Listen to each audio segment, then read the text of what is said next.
Semoga Tuhan beserta kita. Inilah Injil Yesus Kristus menurut Matius. Matius bab 1 ayat 18 sampai dengan ayat 24. Kelahiran Yesus Kristus adalah seperti berikut. Pada waktu Maria ibunya bertunangan dengan Yusuf, ternyata ia mengandung dari Roh Kudus sebelum mereka hidup sebagai suami istri. Karena Yusuf suaminya seorang yang tulus hati dan tidak mau mencemarkan nama istrinya di muka umum, ia bermaksud menceraikannya dengan diam-diam. Tetapi ketika ia mempertimbangkan maksud itu, malaikat Tuhan nampak kepadanya dalam mimpi dan berkata, "Yusuf, anak Daud, janganlah engkau takut mengambil Maria sebagai istrimu, sebab anak yang di dalam kandungannya adalah dari Roh Kudus. Ia akan melahirkan anak laki-laki dan engkau akan menamakan dia Yesus, karena dialah yang akan menyelamatkan umatnya dari dosa mereka." Hal itu terjadi supaya genaplah yang difirmankan Tuhan oleh Nabi, "Sesungguhnya anak darah itu akan mengandung dan melahirkan seorang anak laki-laki, dan mereka akan menamakan dia Immanuel," yang berarti Allah menyertai kita. Sesudah bangun dari tidurnya, Yusuf berbuat seperti yang diperintahkan malaikat Tuhan itu kepadanya. Ia mengambil Maria sebagai istrinya. Demikianlah Injil Tuhan. Terpujilah Kristus. Yusuf yang bertunangan dengan Maria dihadapkan pada suatu masalah. Masalahnya adalah Maria mengandung sebelum mereka hidup sebagai suami istri. Berhadapan dengan kenyataan ini, ada dua pilihan yang bisa dibuat oleh Yusuf. Yang pertama, menceraikan Maria atau tetap menjadikannya sebagai istrinya. Yusuf bermaksud untuk menceraikan Maria. Sebenarnya ia bisa saja menyeret Maria ke pengadilan untuk proses pemeriksaan perzinahan, dan ini tentu akan membahayakan hidup Maria, sebab ia bisa dihukum mati karena atas tuduhan perzinahan.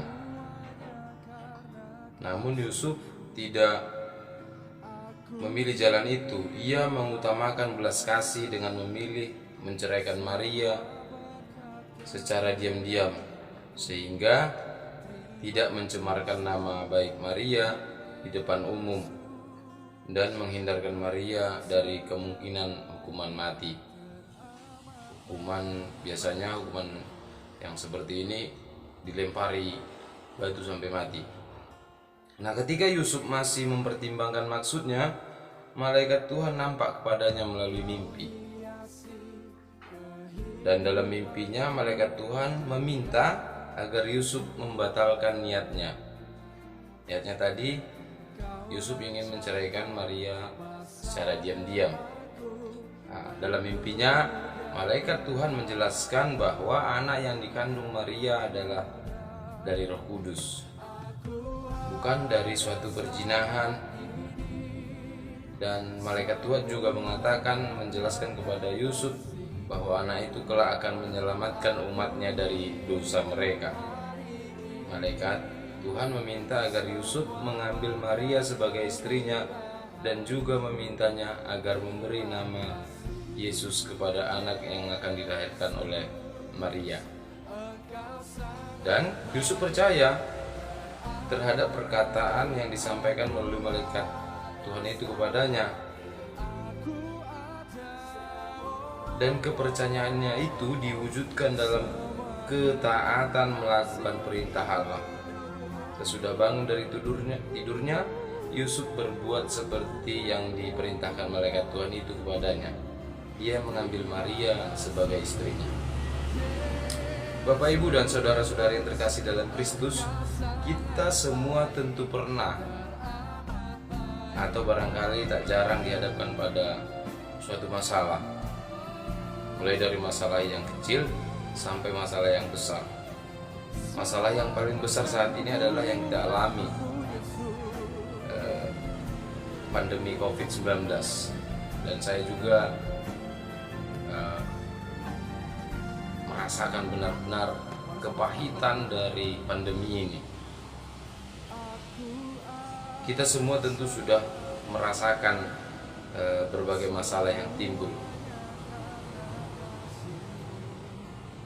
Misalkan harus isolasi, lalu menjalani perawatan, bahkan ada yang akhirnya meninggal. Dan bukan hanya itu, perekonomian juga terganggu, pekerjaan agak terhambat. Di semua aspek mengalami kendala akibat pandemi ini.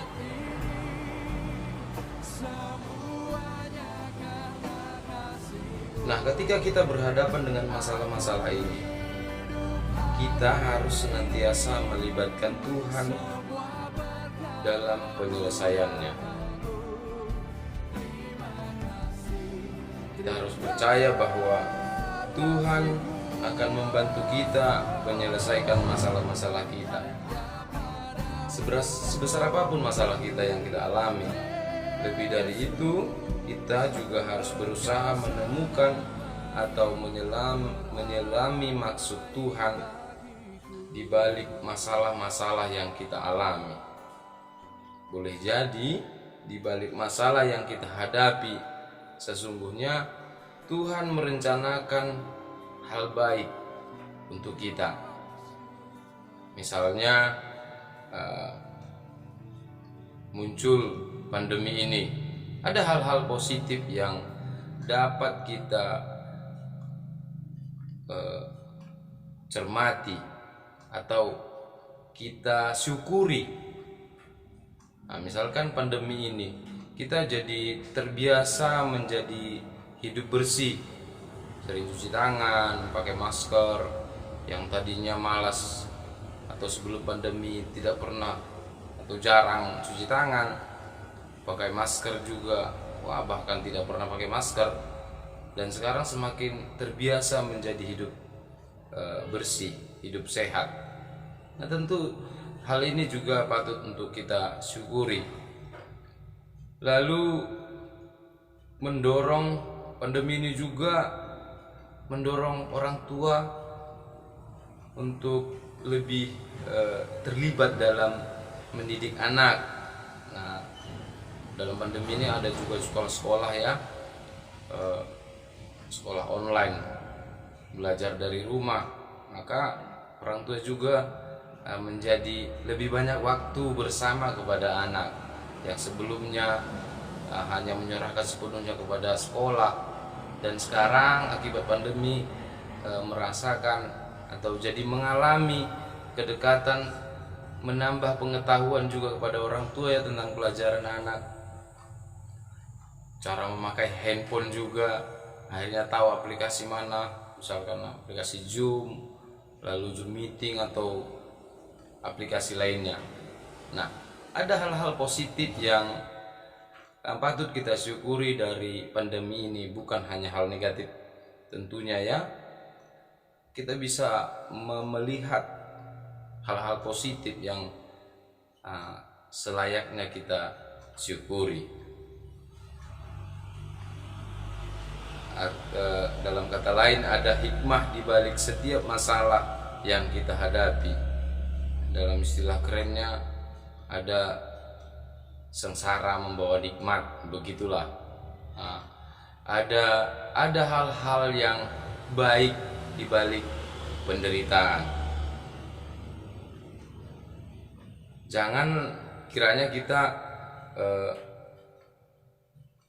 Karena ada masalah yang kita alami, apalagi jika masalah itu tak kunjung habis, membuat kita menjadi tidak percaya lagi pada penyelenggaraan Tuhan. Jika kita masih percaya pada penyelenggaraan Tuhan, maka kita akan dimampukan untuk menghadapi masalah-masalah kita. Jika kita mampu mengatasi masalah-masalah kita, itu bertanda bahwa kita masih hidup sejahtera. Mari kita mohon kepada Tuhan agar kita dimampukan, agar senantiasa kita dimampukan untuk percaya kepada penyelenggaraan Tuhan, sehingga kita menjadi saluran berkat bagi sesama kita. Semoga usaha dan niat baik kita ini direstui Bunda Maria dan diberkati Allah. Amin.